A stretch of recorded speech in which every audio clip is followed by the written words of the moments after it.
What's going on, y'all? It's your boy ABC bringing you some more Pogo Bros content, and today we've got some battles in the Retro Cup.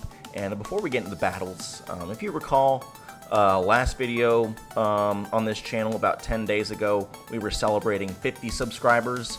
Well, only 10 days later, today, at this point, we have 102 subscribers. That is insane, and it literally blows my mind that this channel has made such progress in such a short amount of time. We started making content in late January of this year, and up until 10 days ago we were at 50, and suddenly within the past 10 days it's doubled. So thank you to everyone that's on board now. That includes if you found this channel through YouTube Shorts, through TikTok, or you're from Calamonto's channel. Welcome. And like I've said before, following in the King of Spice's footsteps. But hopefully you like what you see here. Feel free to leave feedback in the comments, letting me know what Pokemon you want to see, what teams you want. I'll do it. So without further ado, let's talk more about Retro Cup today. And actually, hold on a second. Let me fix my background here. If you'll look back there, I bust out the old lava lamp to fit the theme here. Retro Cup. We got the nice little nifty background. And I'll leave my background unblurred for this episode so you can maybe see the lava lamp, little goo balls going up and down. Thing is still warming up, but maybe by the end of the video it'll be good to go. But you know, going into the team here, you've seen this one before, the nearly shundo Spinda. It's actually ranked 49 on PV Poke for this meta, so it's actually, you know, borderline meta, anti-meta. And then we got in the back some more reliable picks. We have golisopod and shiny charjabug, with crunch on the charjabug for added coverage to ghosts, which are running rampant in this meta. But the idea is the back two in the line are going to be countering the fighting types in this meta, and they're more neutral into picks like Furret, which are also going crazy right now. But without further ado, let's get into those battles. Alright, into the first one, we have Superior in the lead. And this is actually a pretty good lead because we have the Icy Wind. So typically the play here is to shield up what's likely going to be a Frenzy Plant, and then getting that debuff off immediately. And if the opponent doesn't know about the Icy Wind, then that's an added bonus, which they let through, which is fantastic. Now they come in with a Shadow Blastoise. And what we're going to do here is we're also going to shield this move up because we want to take less damage as possible and go for this debuff right away. The opponent likely doesn't know about the Rock Tomb either, which they do not. So we're going to get some good Sucker Punch damage, and we're going to get that catch on the golisopod. Wonderful right here. So now this puts us in a position to where we can probably get a nice farm down here, and we actually get the farm down before they get to another Hydro Cannon, and we have a lot of energy going into this Lapras here. The Side Waves are doing neutral damage against us, but they're non-stab. So the opponent likely will have to throw a move to take us out, and we have a lot of energy, and we're just unloading these X's at this time, and they're doing a lot of damage. The opponent's forced to throw energy here. The Sparkling Aria does take us out, luckily, so they don't get any residual farm down, and we have energy bank to get to the Rock Tomb and see the opponent. Yep, they let it through, so we boomed that Lapras, and now let's go. We get the catch on the shiny Charjabug. Look at that. The opponent now sees the writing on the wall, and they top left. GG's. All right, into this next match. We have a golisopod in the lead. Pretty good lead, actually, too. The opponent is doing double resisted damage with the Shadow Claw, so we're going to shield up this X's are interesting. And they actually get a really sick catch on the Primate here. So this is unfortunate, but we do debuff the Primate, and we can return the favor here and catch a move. Did we catch a Rage Fist? No, we caught the close combat, so even better. So now the opponent will likely resort to throwing Rage Fists here, but they're not going to be able to farm us down. And we luckily get that farm down, and we have a lot of energy now. And the opponent comes in with a Miltank. I did not expect that. That's why I threw the X-Scissor, but we luckily got a one-turn deny on them. And so now we're back to throwing Aqua Jets on this Miltank, and we do have energy now. We're going to shield up.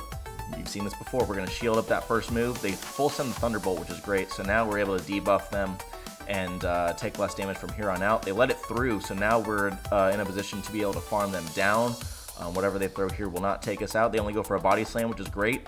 And they could come back in with the golisopod right now. And I could have probably baited here, but I just wanted to be safe because we do have the the charjabug in the back, so it would have been catastrophic if they let that move through. But now we can just sort of let them throw their energy. They're not in danger of knocking us out or farming us down, so we have a lot of energy, and they see the writing on the wall. GG's. All right. In this next matchup, we have Grumpig in the lead now. So Grumpig, a very common pick in this meta, doesn't do too well against Spinda in the 2 shields here, because we're able to shield these dynamic punches, and we are chunking away with these sucker punches. We're going to go for the harder hitting Rock Tomb. They do shield it up, which is fine, and we're going to go for a catch here. And did we catch that? Did we catch that dynamic punch? Yes, we did. So that's a huge waste of the opponent's energy right now, and they come in with their own golisopod here. So we're going to throw right away in case there is a 1-turn lag and we want to deny them a move. And we actually win CMP here, which is quite fascinating because we have a high rank golisopod with, as you can see, 0 attacks. So they must have a higher rank golisopod, and we're able to, and we actually get the snipe right there, which is amazing. The opponent was going for a farm down right there, and so we went for that volt switch snipe, assuming that they wouldn't react in time, and we actually get another dub with the top left. GG's. So now another meta pick here is an Aurorus. We are going to oh man, we survive on minimal HP the meteor beam, which is fantastic. We do get a shield here, so now we're in a good shape here, because now we can go for a super effective Aqua Jet at some point, but we want to overfarm on energy just in case. The opponent does full send the meteor beam, and they come in now with the jump pluff, and which is great that we held onto our energy, because now we can go for 2 Exorcers here, and then now we can get out of this matchup into the unfortunately we are late on the switch, but we do anticipate an aerial ace, which does a lot of damage, but it doesn't take us out like an acrobatics would. So we preserve that shield for later on, and the opponent curiously throws an energy beam or an energy ball, which is you know, not ideal for them, but we're gonna take it. So we're gonna fire off these crunches now into the opponent. Also, although X-Scissor would be a harder hitting move here, but still have coverage into the poison type or the psychic types. Opponent now comes back in with their Aurorus, and we call the weather ball bait, which is fantastic because we can tank that. We're going to get this move off here, get that last shield, and then it's a race now to this Aqua Jet, and we outpace the opponent, and we're going to get that KO here. And then they have their minimal HP on their jump bluff. All their energy has been depleted, and we're able to get to that X-Scissor for the win. GG's. All right, in this next matchup, again, Aurorus. Hopefully I didn't put this battle in here twice. Okay, it's already different. They go for a weather ball right away, which is very questionable, but that's fine with us because that allows us to get an idea of their timing. They throw it immediately, and we did get that catch on the golisopod, which is fantastic. And they come in with a victory bell here, which is very curious because this is something you would see more around 4 years ago. But I guess that fits the whole theme of the Retro Cup. Kind of a throwback, if you will. But the fact that they're running Magical Leaf allows us to get to a second X-Scissor, so we can get that shield, and we have all the energy in the world banked on this Spinda here, so we're able to go for that snipe. Boom. Then they come back in with the Aurorus, and they misjudge how much energy we retained from getting that catch earlier, and we're able to get to the Rock Tomb, and we just boom the Aurorus right there, and they come in with an Orangaroo, and this Spinda is going off right here, and we're not done, by the way. We're able to get to another move. We go to the Icy Wind this time, and it was a CMP tie as well, so the opponent just wasted all the energy they just banked, and this looks like they have a top left coming up, but they're actually going to play this one out, which is fine with us. We do have the crunch to get this KO here on the Orangaroo for a huge, definitive, dominant win. GG's. And in this next matchup, we have the Talonflame in the lead. They switch out to their Metacham, so at this point, we're going to go straight into the Charjabug because this is a much favorable matchup for us versus the Talonflame, where the Incinerates were going to do considerable damage. And if we can win this switch right here, it would be extra ideal if we can leave with 2 moves. Unfortunately, the opponent isn't running counter, but rather the more energy generating Psycho Cut.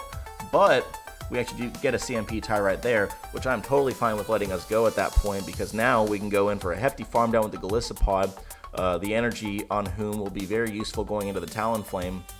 We make sure to throw in good timing here.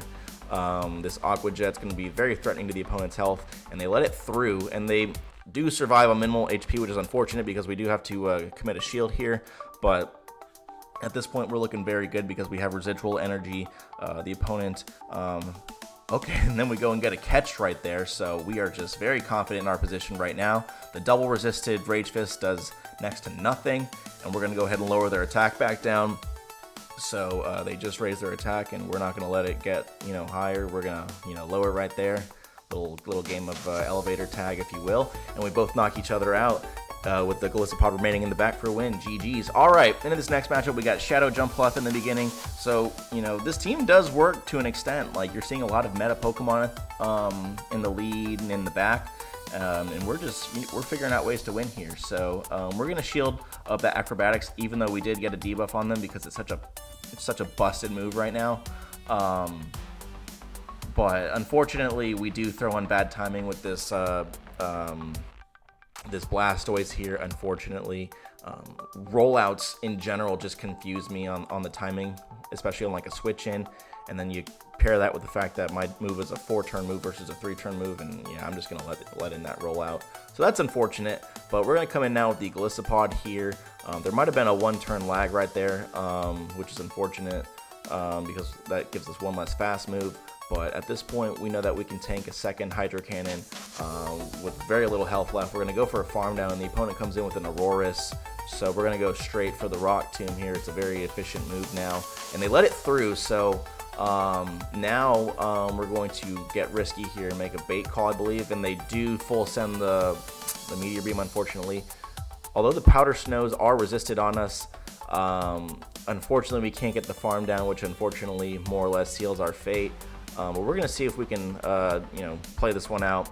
The opponent goes in with the Jumpluff and then switches out into the Blastoise, which is good because we didn't want to take that rollout damage. Unfortunately, though, our health is too low, and we fall short by 1 turn, so the opponent gets that win. GG's. All right, into this next battle. The trainer is Telegraph Train, and remember that name, guys. You'll see why in a future video, but I will foreshadow the fact that this is not my first time playing this trainer. In fact, I played this trainer very recently, and he probably knows very well who I am. So let's just say he's going to be looking for revenge in this one. But if you see right here, there is insane lag going on. For every Volt Switch I get through, the opponent's getting about 4 Sucker Punches in. So that's definitely not fantastic. They have oodles of energy right now, and I'm just trying to get my moves off, period. We do get off a discharge here, and we do take their last shield, but at this point, the opponent has so much energy, they're able to go for a Swift here. I want to preserve health, and they're already at a next Swift, so you do the math. They should not be getting to this many Swifts, so the game is just unfortunately, doing its thing right now. But we do have a favorable matchup here with the Dugong here. We resist every move that they have. I tried to undercharge this. Unfortunately, I didn't undercharge it enough. I thought that the Icy Wind debuff would have helped, and that might end up costing us here because we could have had more energy going into this Annihilate, and it would have been really nice to get to that Aqua Jet before that they get to this Rage Fist here that more or less takes out our health. And we didn't even get to switch out because of the lag, and so at this point I just let them farm me down for the win. GG's. And you see our friendship level increases, so as you can see, this wasn't my first rodeo with Telegraph Train. He got the best of me this time due to lag, but GG's. And in this next matchup, we have a very neutral mid-game between Charjabug and Swalot here. Swalot with a lot of play this season due to the huge buff to Sludge. And then it also has a very good coverage move in Ice Beam, which works well in this meta for the Jumpluffs that are going crazy. But we're going to go ahead and shield up a move here. The opponent actually full sends the Ice Beam. I think it does a little more damage than the Sludge.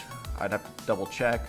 But, they've expended a lot of energy, so they let it go down at this point. And then they come in with a Dusknoir. And we do throw in good timing here, and we're able to get to a discharge. So we do get a shield. And we're going to go straight into the Spinda here. We're going to be looking out for the Dynamic Punch, and we do shield that correctly. I just killed a mosquito with my hand. Pretty awesome. These lights really help out with that.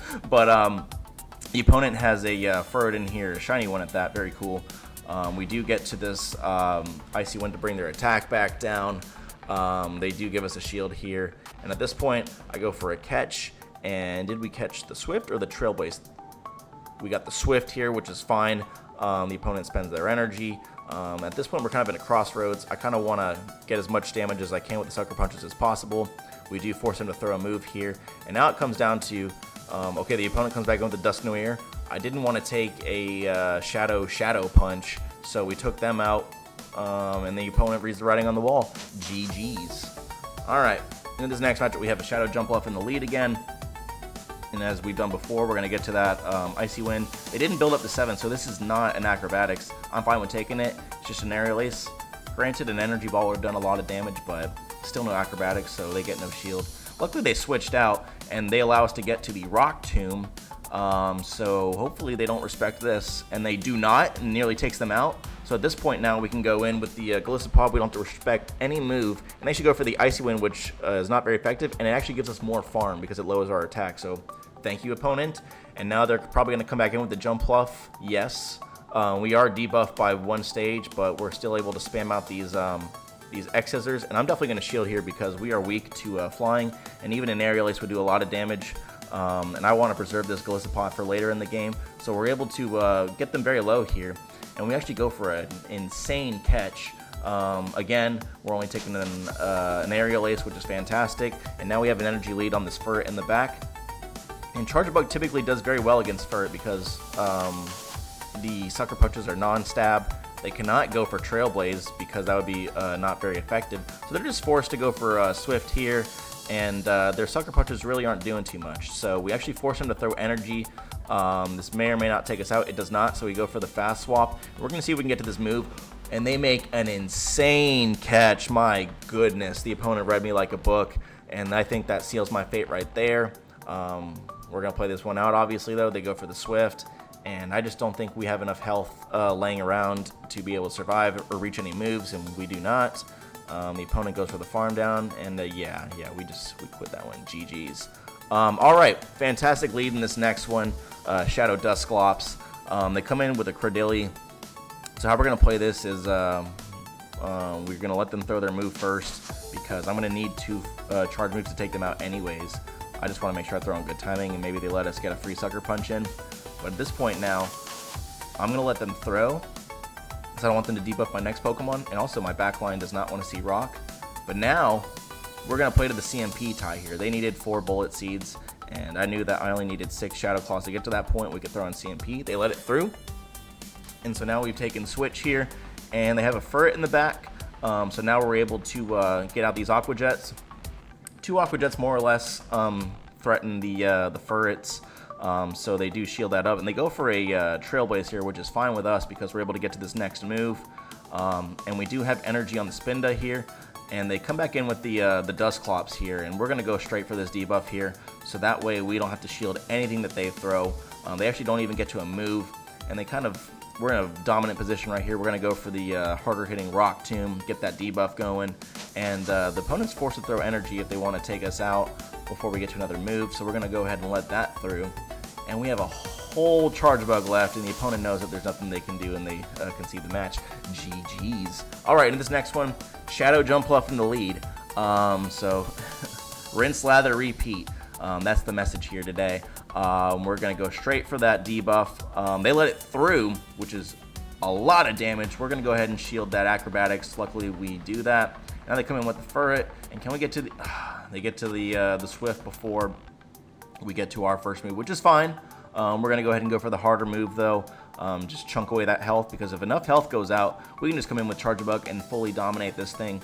We can actually just go for a pretty big farm down. I believe we could do at this rate. I think that's what we're going for. Yeah.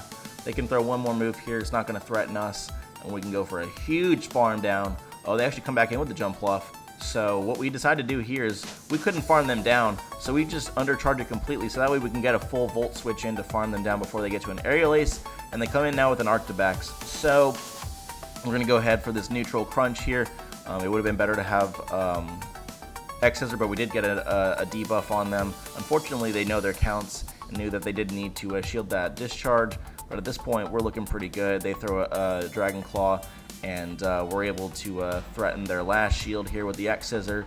And luckily we're pretty bulky, so we can tank all these Dragon Breaths. We'll shield this up, and we just have to watch out for a catch. They do not, luckily, and so we get this move off on the Arctobacks, taking it out, and we go ahead and sucker punch them down for the win. GG's. All right, Talonflame now. We've seen this one again. Oh, and they come in with a Hakamo'o, so what we can do here is get this Icy Wind off. Hakamo'o is kind of a core breaker for this team too, so this is actually really good if they let it through. Excellent.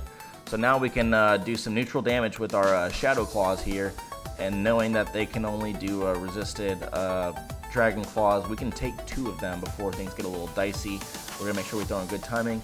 Getting to the back-to-back would be fantastic, so we'll see what they want to do. They actually let it through. We have a whole move for the Talonflame, but they come in with a Superior, and luckily we didn't blind throw anything here. We're able to get that super effective X Scissor off, and now we come in with the Spinda. We're going to shield up any potential Frenzy Plant. I don't even know if they built up to it actually, but we'll shield up that Aerial Ace, which is fine. We're going to full send the Rock Tomb right now. This will do massive damage if they let it through, and they know their Spindas, I guess, but we're going to go ahead and let this through. We did get a debuff on them now, so we could farm them down theoretically. We're going to go ahead and shield this up, and they go for the kill, the Brave Bird. Luckily, we shielded that up, and the opponent sees the writing on the wall. GG's. All right, and into the final battle here. We got Talonflame again. All right, this time I'm going to assume this opponent doesn't know their Spindas, and they just go ahead and shield. Yep, they shield up an Icy One that they could have easily tanked. I didn't even get to the Rock Tomb. So, that being said, now I know they're probably going to throw on 2 Incinerates, so I go ahead and make that catch. And we catch a fly on the charjabug, which is nothing, nothing too crazy. The opponent wisely switches out because they would be in threat of a farm down at this point. Only problem is that if this opponent has X Scissor, which they do, this puts us in favor of getting farmed down, which is unfortunate. And of course, I haven't gotten any debuffs so far, and still haven't. I come in with the Spinda to go ahead and get that snipe. See if they want to keep their Charjabug and the energy on it. I know that we can tank a move right now, so I don't shield nothing. And they come back in with the Talonflame. They do get a farm down, which is unfortunate. So what we do here is we come back in now with the golisopod, and they get their move through. We're gonna shield this up, obviously. And can we get that farm down? Yes, we can. All right. So now that they have in the back, let's see. They have a Lapras now, and this is very tricky because these X Scissors will do a lot, but not enough. We're going to need 3 X Scissors to take out this Lapras, so we're likely going to need to catch in order to win this game, and we do not get it, unfortunately. And this is a Shadow Lapras, so these resisted Sparkling Arias are more or less going to kill us, but there's a little bit of razzle-dazzle at the end, little gymnastics going on, but it didn't matter. We needed to farm them down with the move, and that was not possible, so the opponent gets that win to close out this video. GG's. And hey, thank you all for watching these battles. Again, welcome to all my new subscribers and viewers from all the interwebs, YouTube Shorts, TikTok, Instagram, Calamonto's channel. Welcome. Hopefully you enjoy what you see here, but this is an open forum. The Pogo Bros build each other up. Let me know what I could do better. Let me know what you want to see. Let me know what Pokemon you want to see. Let me know what teams you want me to build. I can do all of that, guys. So just put it in the comments, and hopefully you're enjoying the shorts too. I've got a lot of content lined up for you. I know I haven't uploaded in about 10 days. Life has been very lifing lately, so just trying to stay on top of it all. But I've got so many good things lined up for you guys. I still got to get the 50 subscriber celebration video out. I'm waiting for Ultra League to come back, so we'll go ahead and do that at some point when Ultra League comes back. But also give me some ideas about what you want to see for us getting 100 subs here. That's nothing to sneeze at here. It's a huge milestone, and I promise you I'll upload my next video before my next milestone, because that might not happen for a while. 500 is a long way away, but you know, we're gonna get there brick by brick, and we're gonna do this thing together, guys. But hope you enjoyed this content. Looks like there's just a huge blob on the lava lamp back there, but hopefully at some point, you know, you got to see it like going up and down. But anyways, guys, this has gone long enough. I'll see you in the next one.